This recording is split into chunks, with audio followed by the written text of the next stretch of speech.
Okay, let's get under the passenger side of the vehicle and remove this dust shield right here. It's only held on by 2 plastic retaining clips and 2 10mm bolts. Clip, bolt, clip, bolt.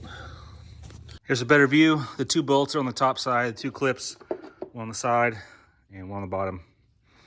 So there's the belt tensioner. You can get a 3/8 ratchet and stick in this square hole on your tensioner and release that tension. If you're not strong enough with your ratchet, you can put a big wrench on the end of your ratchet handle and kind of get some more leverage on that, and your belt will come right off. So here's my setup. I've got a 1/2-inch ratchet with the 3/8 adapter on it, just so I have a little bit bigger ratchet, just to give myself some more leverage. And even more leverage, I put a big wrench on my ratchet handle just as an extension to get more leverage. That'll let me get that belt off real easy.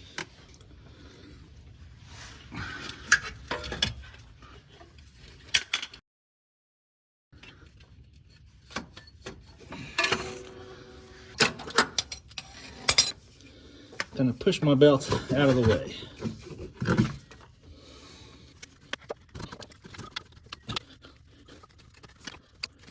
Okay, now we're going to get some access up top. The first thing we're going to do is remove this power steering reservoir and get it out of our way and just move it out of the way. So let's remove this 13mm nut right here that holds it on.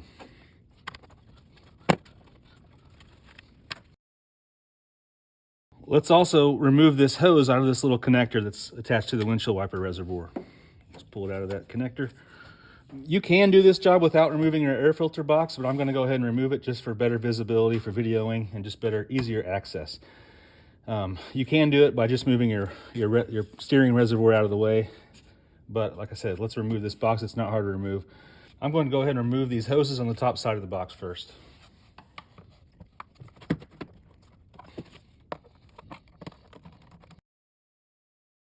Now we can pop the top of the air filter box like we're changing the air filter. This would be a good time to change your air filter, by the way.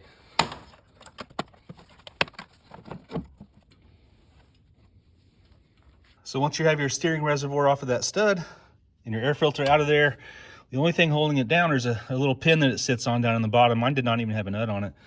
And the bottom side that you can't see of the airbox just has a couple of kind of press-in connectors. So as you just pull up on this box, it should just pull right out of there.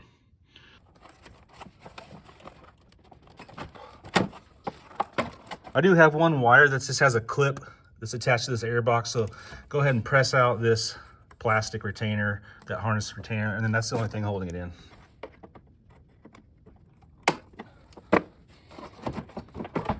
Just a useful tip, I went ahead and tied my power steering reservoir up out of the way, just so to hold it out of the way. You can use a bungee cord or a piece of string or whatever you have. Now that we have that air filter box out of there, you can see what's going on a lot better. Right here's your thermostat. We're going to go ahead and remove it now. There is just a bolt on the top and a bolt on the bottom.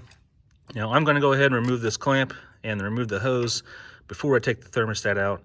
You could leave the hose on, remove the thermostat, pull the whole thing up, and remove the hose next, but I'm going to go ahead and remove the hose first. Before I remove this hose, I'm going to put a catch pan underneath the vehicle, make sure I catch as much of that radiator fluid as I can. Have a look at your new thermostat just to give you an idea of how it's made, where the bolts are that mount it, and to give you an idea of how long the body is and how much the hose presses on there. So put my catch pan under here, make sure it's lined up where it's supposed to be. I went ahead and just put some vice grips on that clamp. It's a little easier to work with. Go ahead and remove it all the way off of that body of the thermostat. Make sure that clamp's all the way off of there. Now I can remove my pliers. I'm going to go ahead and now try to work that rubber hose off of the thermostat.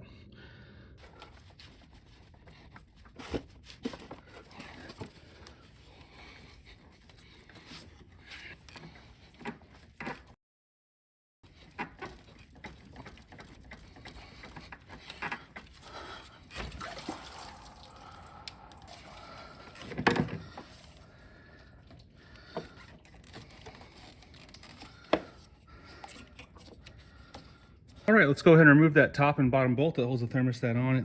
You can use a Torx bit, a T30, that's what I'm going to do, or you can use a 10mm hex socket.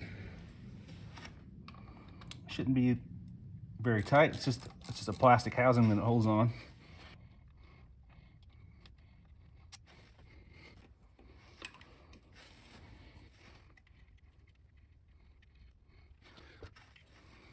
should be all that's holding it. It should come right out of there now. You might spill a little bit more fluid out.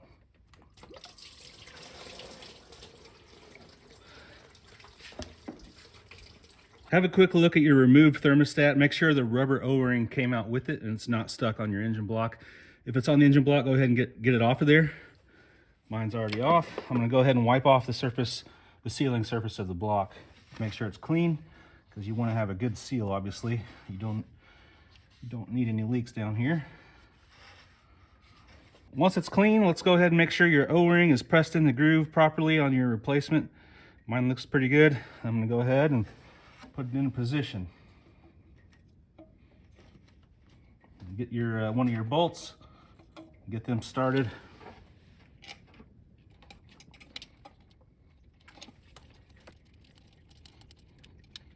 Get your other bolt in there.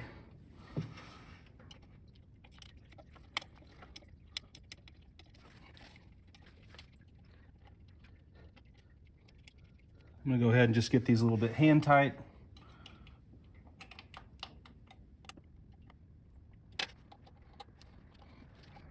Okay, let's tighten this down. Now, Google tells me that the torque is about 105 or 6 inch-pounds. That's less than 9 foot-pounds. So that is not very much torque. This is just a plastic body, so it's not gonna take much. You don't wanna over-torque it. You could crack something pretty easily. So just use some common sense. If you can't use a torque wrench, I just have a little 1/4 inch ratchet. I'm just gonna use a little bit of pressure to get it tight.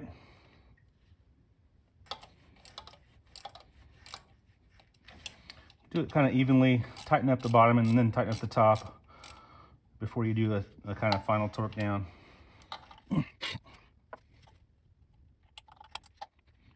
Remember about how tight they were when you loosened it? Remember, it didn't take much to loosen, so it won't take much to tighten. All I got is my thumb on here. Okay. It's probably best practice to use a rag and go ahead and wipe up as much of the radiator fluid as you can that leaked out, that may be on some of the hoses and tubes down there, just for best practice. So go ahead and do that. All right, let's go ahead and get that radiator hose back onto the thermostat.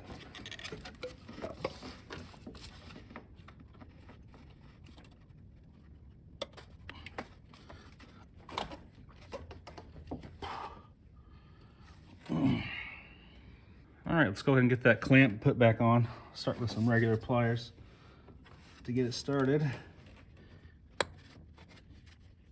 Actually, these will work fine.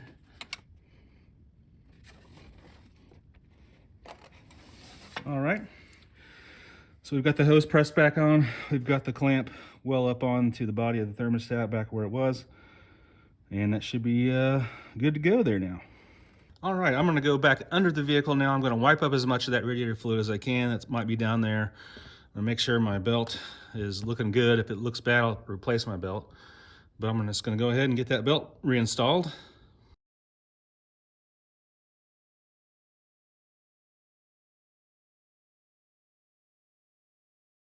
All right, our belt's back on, our thermostat's on. We're gonna go ahead and put the lower air box back in.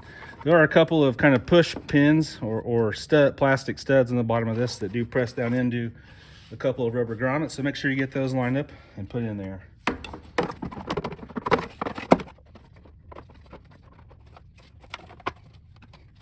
Let's put the air filter back in and the upper air filter lid.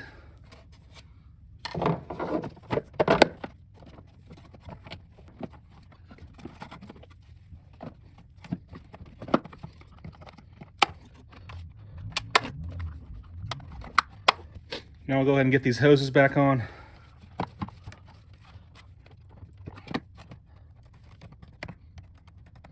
Let's go ahead and untie our reservoir and put that back where it goes.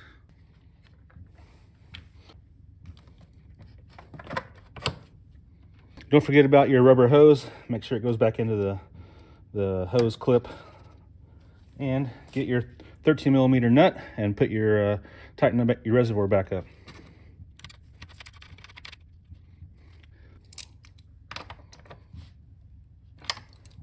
Let's go ahead and top off our radiator now with radiator fluid. Make sure you get the right kind of radiator fluid.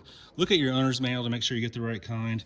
Mine does take this kind of orange colored radiator fluid. It usually has the make and years it's applicable, but this says Chrysler's 2013 and up. But check your manual.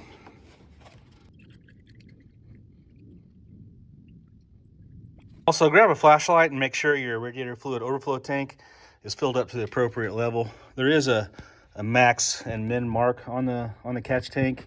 Kind of see it down in there. I do need to add some fluid to mine. Okay, we're pretty much all done. I'm going to go ahead and clear my code. If you don't have a code reader, you can do that at AutoZone, or after a few drives, your van code should go off by itself. I'm going to go ahead and start my car, check for leaks, should be all good, and put that dust shield back on. It's pretty self-explanatory, the 2 bolts and 2 plastic retainers. If those retainers broke on you, you can buy some at AutoZone or Auto Parts Store. And just keep an eye on your radiator fluid after the first couple of times you drive it. Once the engine's nice and cool, you can take your cap off to make sure you top it off after that radiator fluid sort of cycles a couple of times after you drive it. And it doesn't take much radiator fluid, maybe 1/3 of a gallon or so. Don't be afraid to try this job yourself. If this video helped you all out, give me a thumbs up and follow me for more useful videos.